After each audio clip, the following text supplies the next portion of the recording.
Assalamualaikum warahmatullahi wabarakatuh. Berjumpa lagi bersama saya Aryawah. Semoga di pertemuan ini kita dalam keadaan sehat walafiat tanpa kekurangan satu apapun. Teman-teman dimanapun berada, saat ini kita akan membahas sejarah investasi pasar modal pertama kali di Indonesia. Pertama-tama, kita berbicara investasi.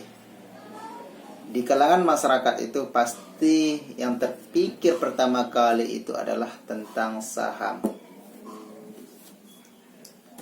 Seperti itu pemikiran masyarakat kita. Biasanya asosiasi orang langsung kepada saham. Tidak salah. Karena memang pasar modal adalah kumpulan transaksi tentang saham. Di sini seorang bisa menjual dan membeli saham yang dianggap menguntungkan baik jangka pendek maupun jangka panjang. Tapi kali ini kita akan membahas sejarah atau kita akan mengenal sejarah investasi pasar modal di Indonesia. Dalam sejarah perkembangannya, Bursa Efek Jakarta pertama kali resmi beroperasi pada masa kolonial Belanda. Tepatnya 14 Desember 1912.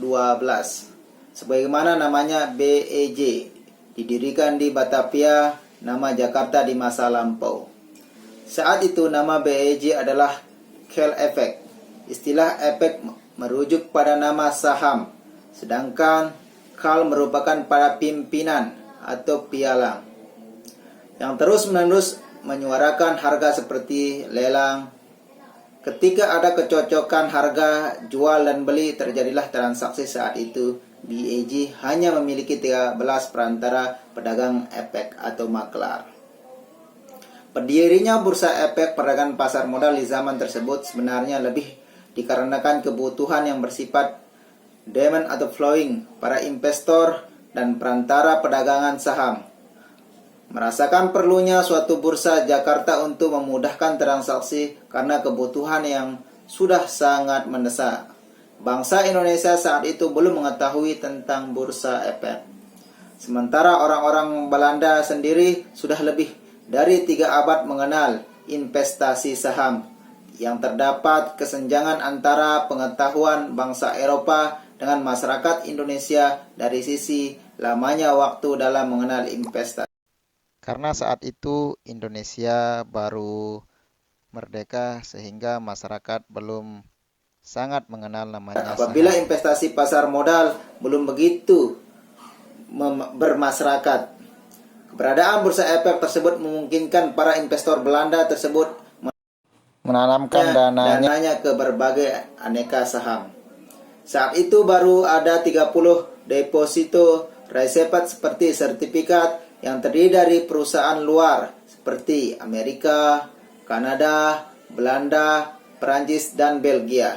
Indonesia belum memiliki perusahaan yang go internasional pada zaman itu. Pada masa Perang Dunia Pertama, Bursa Efek Jakarta ini sempat ditutup karena pemerintah kolonial terlibat di dalam perang tersebut. Kemudian setelah membuka lagi bursa di Surabaya dan Semarang, sayangnya saat Jepang masuk ke Asia, khususnya ke Indonesia, pemerintah Belanda kalah perang dan terusir dari Batavia. Bursa efek tersebut pun akhirnya berhenti kembali beroperasional. Kali ini, durasi ketidakaktifannya cukup lama, yaitu lebih dari 1 dekade, karena Belanda dan Jepang sama-sama terlibat di Perang Dunia Kedua. Setelah usai perang tahun 1952 kembali dibuka dengan memperdagangkan saham dan obligasi yang diterbitkan oleh perusahaan Belanda. Kemudian, untuk menghormati kedaulatan Indonesia yang sudah merdeka dan diakui secara resmi oleh Belanda di tahun 1949, maka bursa efek buatan kolonial pun akhirnya resmi dinasionalisasikan pada tahun 1958. Nah, pada tahun 1977, Bursa Efek Jakarta secara resmi dibuka dan ditandatangani oleh Bapepam, sebuah badan pelaksanaan pasar modal yang dibuat oleh Departemen Keuangan. Sifat awal demand following menjadi supply leading. Nah, seiring dengan perkembangannya sektor swasta akibat dampak dari pertumbuhan ekonomi nasional yang positif, kapitalisasi pasar saham pun juga turut meningkat. Nah, puncaknya adalah pada tahun 1990. Kayaknya kita baru lahir itu, atau saya baru lahir itu. Nah, di tahun 1991, bursa saham yang sebelumnya dimiliki oleh pemerintah akhirnya diswastanisasi sehingga menjadi PT Bursa Efek Jakarta. Dampaknya, Bapepam yang tadinya pelaksanaan kini berubah menjadi pengawasan. Nah, pada tahun 2001, BAG mulai memperkenalkan perdagangan jarak jauh atau remote trading agar akses pasar semakin terbuka, termasuk kecepatan dan frekuensi perdagangannya. Lalu di tahun 2007, memulailah sejarah baru pasar modal di Indonesia dengan bergabungnya Bursa Efek Surabaya dengan BAG menjadi Bursa Efek Indonesia sebagai pasar modal di negara berkembang. BII berhasil mendapatkan penghargaan 2 kali sebagai The Best Stock Exchange of the Year in South Asia.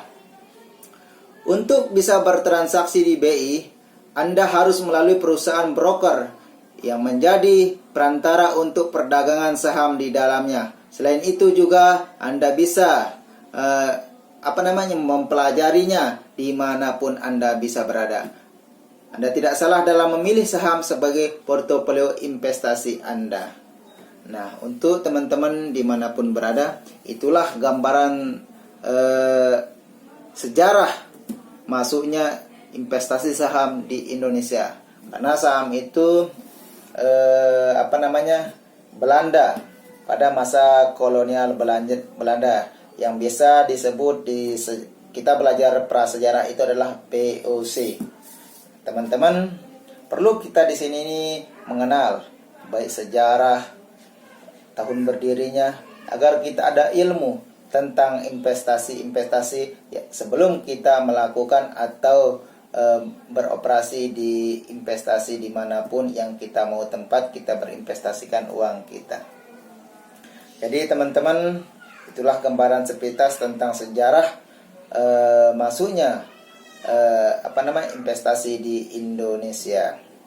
Mungkin banyak referensi dari situs-situs lain bisa kita belajar, dan mungkin ada kekurangan yang saya sampaikan ini, semoga nanti bisa ditambahkan di kolom komentar.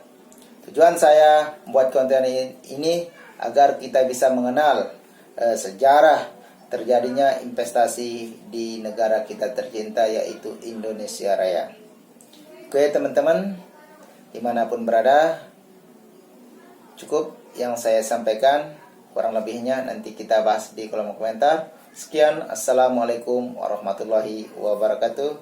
Salam berinvestasi.